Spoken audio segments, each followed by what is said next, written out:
Pues muchas gracias, Miguel. Lo primero de todo, por supuesto, muchísimas gracias al Observatorio y a UNESPA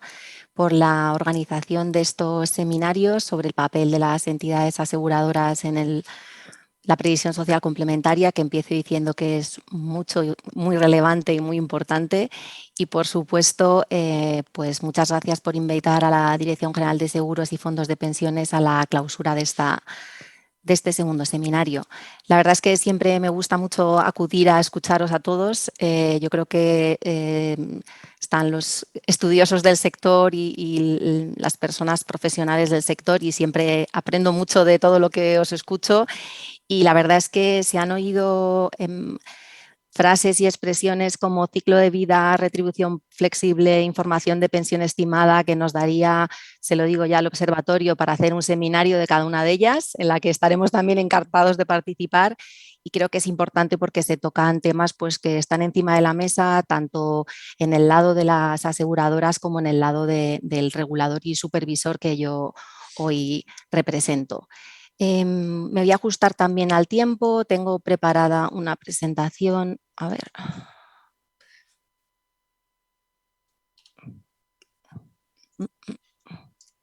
Que espero que veáis. Y bueno, me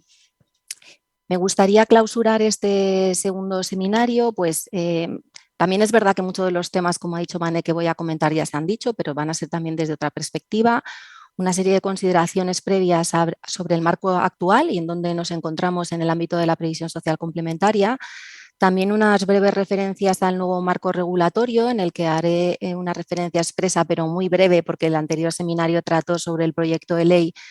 de promoción de los planes de pensiones de empleo. Ya os digo, una serie de características muy básicas de la nueva normativa, sobre todo aquellas que creo que se trataron menos en la anterior jornada y que creo que también son importantes poner encima de la mesa. Y por último, una referencia al contexto del plan de recuperación, transformación y resiliencia, no solo en el ámbito de la previsión social y del nuevo proyecto, sino en general con las nuevas obligaciones que tienen las aseguradoras y las entidades gestoras de fondos de pensiones al respecto. El marco actual, bueno, yo creo que en los últimos años se han elaborado o se han publicado una serie de informes y de estudios que han puesto de manifiesto con carácter muy claro la necesidad del impulso de la previsión social en su conjunto y de la previsión social empresarial con carácter específico, como ya han dicho algunos de los ponentes anteriores. Referenciar fundamentalmente tres de estos informes. El primero es el informe de evaluación y reforma del Pacto de Toledo del año 2020, que, como bien se ha comentado, si bien es cierto que no hace una referencia expresa a los planes de pensiones de carácter individual o al tercer pilar, sí que la hace en relación con el segundo pilar. Este informe del Pacto de Toledo, de reforma del Pacto de Toledo, parte de la centralidad del sistema público de pensiones, en el caso español, como no podía ser de otra forma, y hace un análisis de la implantación efectiva que tienen estos sistemas complementarios actualmente en España para poner de manifiesto la necesidad del desarrollo de estos sistemas complementarios y haciendo referencia expresa a la necesidad de implantación y de efectiva de los sistemas de segundo pilar. Y por último, hace también referencias al régimen fiscal y jurídico que tiene que ser adecuado y diferenciado para ambos instrumentos. El segundo informe sobre el que me gustaría mencionar es el informe de la AIREF, que bueno, pues también realiza un estudio sobre los beneficios fiscales en distintos ámbitos y con carácter específico en el ámbito de los planes de pensiones, y establece la necesidad igualmente de efectuar una cierta reorientación de estos beneficios fiscales al tercer pilar, teniendo en consideración temas de comisiones de gestión y rentabilidades. Y por último, el propio Plan de Recuperación, Transformación y Resiliencia que presentó el Gobierno en el ejercicio pasado en Bruselas y que fue aprobado, tiene referencias expresas en su componente 30 a la reforma del sistema de pensiones en su conjunto y con carácter específico en la necesidad de reforma en el caso de los sistemas de previsión social de segundo pilar. ¿Dónde nos encontramos? Bueno, ya lo hemos visto un poco, voy a pasar un poco por encima, pero realmente de los datos que existen actualmente, ahora vamos a ver de pensiones y también de resto de instrumentos, en la actualidad hay un reducido desarrollo de la previsión social complementaria en España. Es un desarrollo además desigual, tenemos en torno a 37.000 millones en planes de pensiones de empleo y unos 86.000 millones en planes individuales de patrimonio. Y además es es un sector que se encuentra con instrumentos de muy reducida dimensión en ambos pilares, tanto en el pilar 2 como en el pilar 3 nos encontramos con planes pequeños, con fondos muy pequeños, con patrimonios muy reducidos. Como ven ustedes en la transparencia, solo 6 planes de pensiones de empleo tienen patrimonios superiores a 1.000 millones de euros y eso la verdad que también reduce su posible papel como inversores institucionales al tener, como digo, patrimonios reducidos. En el caso de los planes individuales, el desarrollo en los últimos ejercicios ha sido mayor, pero bueno, tampoco el porcentaje que existe en España con respecto al tercer pilar pues es suficiente. Y todo ello, como les digo, pues tiene influencia en las propias políticas de inversión que tienen estos instrumentos, en su capacidad como influencia como inversores institucionales, en el propio atractivo que tienen estos productos para las personas, pero bueno, yo creo que los desarrollos que se están efectuando van precisamente en la línea de intentar incrementar lo que existe actualmente en previsión social complementaria. Si hablamos de planes de pensiones de empleo, paso muy rápido porque ya lo ha comentado Carlos en un principio y yo creo que también lo han comentado algunos de los otros ponentes. El patrimonio que tenemos está en torno a 36.000 millones con unos 2 millones de personas realmente cubiertas por planes de pensiones de empleo, pero quizá este sea el dato más importante, que en planes de pensiones de empleo el derecho consolidado medio en el ejercicio 2020 no llega a 18.000 euros. Entonces, realmente ponemos de manifiesto pues, el escaso ahorro que existe actualmente en segundo pilar. Y también yo creo que lo ha comentado Carlos, aunque no este mismo dato, en el conjunto de los países de la OCDE en relación con el PIB, pues miren en qué posición nos encontramos con un 14% del PIB. En cuanto a la composición de las carteras, como se mantiene a lo largo del tiempo, en torno a un 45% tenemos en renta fija y existen otros instrumentos más allá de los planes de pensiones en los que se invierte en previsión social complementaria y hasta con estos instrumentos alcanzaríamos los 250.000 millones que comentaba Carlos. Nosotros normalmente no sumamos todos esos instrumentos, pero siempre, y así figura en el informe de previsión social complementaria que se elabora cada ejercicio, sumamos todos aquellos ahorros acumulados que existen en planes de previsión asegurados, 12.000 millones, en seguros colectivos, 25.000 millones, en mutualidades de previsión social, en torno a 9.000 millones y en planes de previsión social empresarial, casi 400 millones y seguros de dependencia, unos 29 millones de euros. ¿Dónde nos encontramos? Que yo creo que es la parte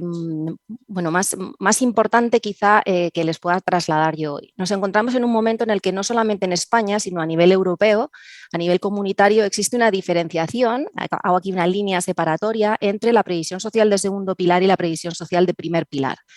En el caso de la previsión social de segundo pilar, y lo encontramos claramente en el ámbito de los fondos de pensiones de empleo, tenemos normativa armonizada con la directiva IORP, lo que no sucede en el primer pilar,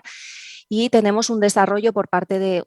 no es realmente un desarrollo, sino una potenciación dentro de la propia autoridad supervisora IOPA a nivel europeo de los propios planes de pensiones de segundo pilar, de los IORP. En cambio, a nivel individual tenemos una multitud de instrumentos que yo creo que también han comentado tanto Carlos como Asunta y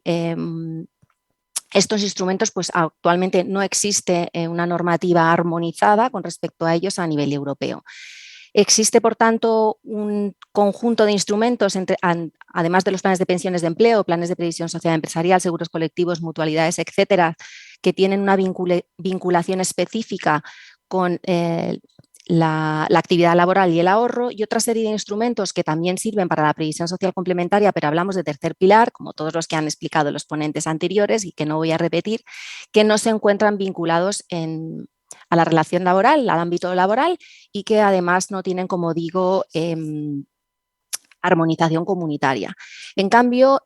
tenemos un nuevo instrumento que no se ha mencionado esta tarde, pero lo comento yo, que es el Producto Paneuropeo de Pensiones Individuales, que sí que tiene armonización comunitaria a través de un reglamento comunitario que puede comercializarse a partir del 22 de marzo de este ejercicio y bueno, sobre el que también pues, se establece un desarrollo, como digo, a nivel comunitario y que integraría también el elenco de instrumentos de previsión social complementaria que tenemos a nivel de tercer pilar. ¿Todo esto qué ha supuesto en la regulación? Bueno, pues ha supuesto que a través de la disposición adicional 40ª de la Ley de Presupuestos Generales del año 2021 se haya tratado de potenciar la promoción de los fondos de pensiones de empleo públicos, que son fondos de pensiones de gestión privada, aunque promocionados con carácter público, a partir de esta disposición adicional y a partir del proyecto de ley que en la anterior jornada del observatorio se analizó con carácter específico por parte de todos los ponentes. Simplemente en recordar que supone una modificación en el texto refundido de la Ley de Planes y Fondos de Pensiones, supone la introducción de estos 2 nuevos capítulos, una serie de disposiciones adicionales, transitorias, etcétera, y que está actualmente en proceso de análisis de las enmiendas. Se han presentado un total de 157 enmiendas, con lo que queda claro la importancia que tiene este proyecto en el conjunto de la sociedad.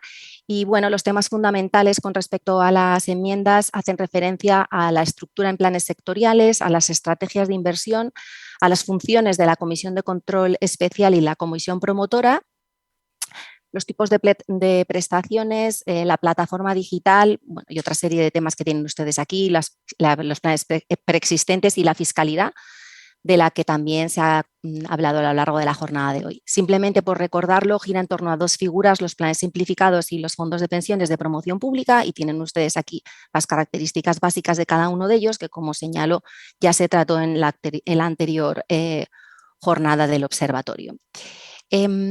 Solamente destacar los grupos objetivos a los que va destinado la ley, que yo creo que enlaza perfectamente con una de las transparencias que acabamos de ver sobre la potenciación del segundo pilar, de todo aquello que se encuentre vinculado a las relaciones laborales, y es, como digo, los grupos objetivos que tiene esta ley. Estamos hablando de 3 grupos fundamentales: por una parte las pymes, por otra parte los autónomos y por último las administraciones públicas, fundamentalmente y en particular en el ámbito de los entes locales. A lo que pretende acceder esta nueva normativa es a todos aquellos grupos objetivos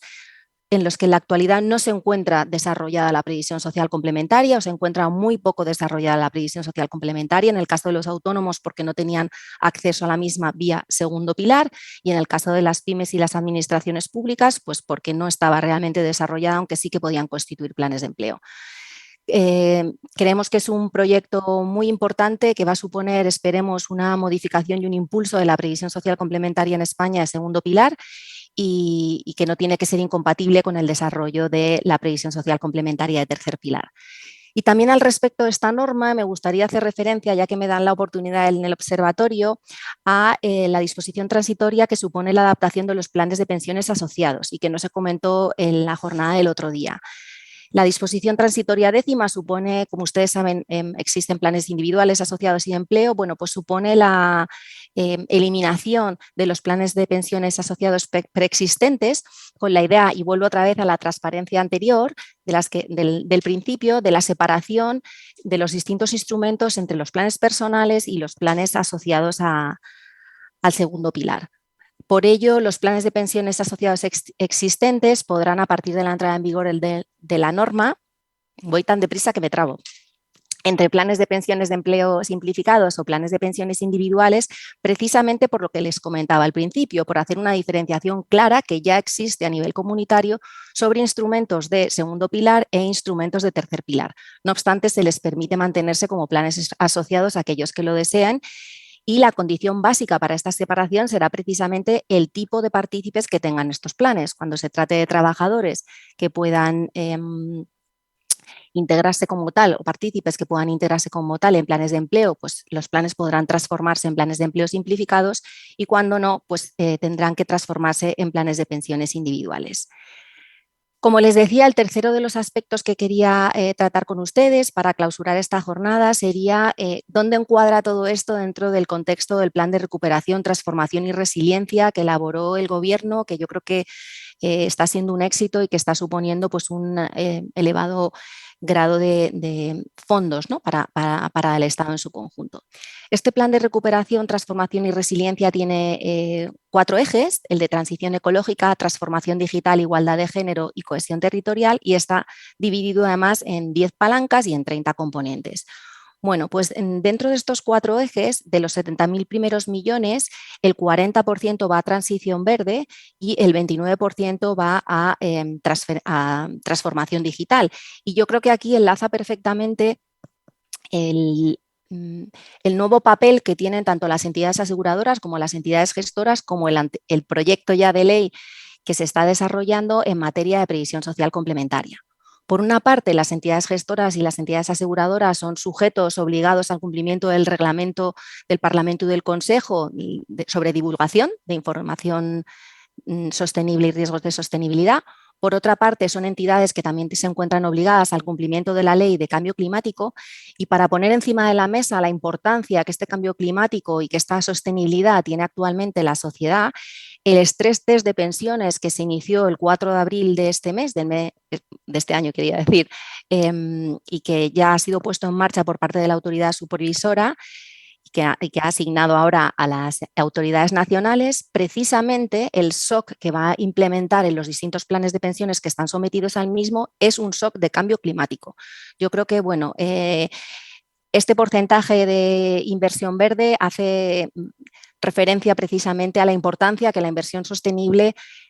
está adquiriendo no solamente a nivel de previsión social complementaria, sino también a nivel en el conjunto de la economía.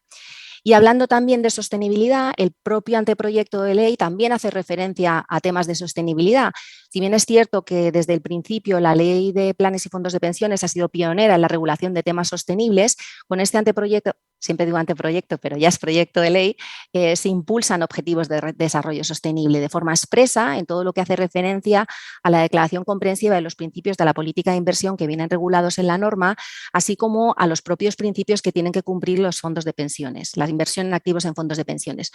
No se está poniendo nada nuevo porque ya existía esta obligación en la normativa, pero sí se hace referencia de forma expresa y de forma más específica a las obligaciones que van a tener las nuevas comisiones de control en el caso de los fondos de promoción pública sobre información relativa a impacto medioambiental. Y en la segunda de las patas que hablamos sobre el plan de transformación, transformación y resiliencia, que estamos hablando de la transformación digital, pues también está puesta de forma expresa en el nuevo proyecto de ley a través de la plataforma digital común. Como saben, es uno de los objetivos de la reforma, es facilitar, yo creo que como muy bien estaba comentando Manel en la última intervención, el acceso a las personas individuales a previsión social complementaria, y esta plataforma digital común que está regulada en la norma, si bien es cierto que requiere de un desarrollo reglamentario, permitirá, yo creo, el acceso de forma más sencilla a todos los autónomos, a las pymes y a estos entes locales, que como hemos visto son los objetivos de la reforma establecida, a previsión social complementaria, intentando agilizar, como digo, su acceso, la trazabilidad de los movimientos que estén realizando en los planes, etcétera. Y por último, simplemente señalar, y con esto concluiría para ajustarme al tiempo, como han hecho todos los ponentes anteriores, señalar que el propio Plan de Recuperación, Transformación y Resiliencia hace referencia expresa, no solamente en materia de sostenibilidad y de digitalización, como ya hemos visto, a la necesidad de la sostenibilidad a largo plazo de las pensiones. Y si bien es cierto que el componente 30, como ven ustedes, está hablando de la sostenibilidad a largo plazo del sistema público de pensiones en el marco del Pacto de Toledo, como hemos visto, sí que de forma expresa, como digo, nos hace mención de los sistemas complementarios de pensiones. Pretende, ya digo, preservar la sostenibilidad en el largo plazo de este sistema de pensiones, pero dentro de los objetivos que señala, prevé la aprobación, como ven ustedes aquí, de un nuevo marco jurídico que impulse los planes de pensiones de empleo y que, por tanto, contemple la promoción pública, como ya se está haciendo, de fondos de pensiones de empleo, como he señalado al principio, de promoción pública, pero de gestión privada. Y concluiría con esto señalando, yo creo, que la importancia tanto de las reformas que se están llevando a cabo como de las que están todavía en vigor, la importancia del desarrollo de la previsión social complementaria en España y, por supuesto, la importancia que tienen las compañías aseguradoras para facilitar y potenciar esta previsión social complementaria en el conjunto de España. Y por mi parte nada más. Muchas gracias a todos por su asistencia y de nuevo a UNESPA y al Observatorio por la organización de estas jornadas que siempre yo creo que son muy útiles para todos. Muchas gracias.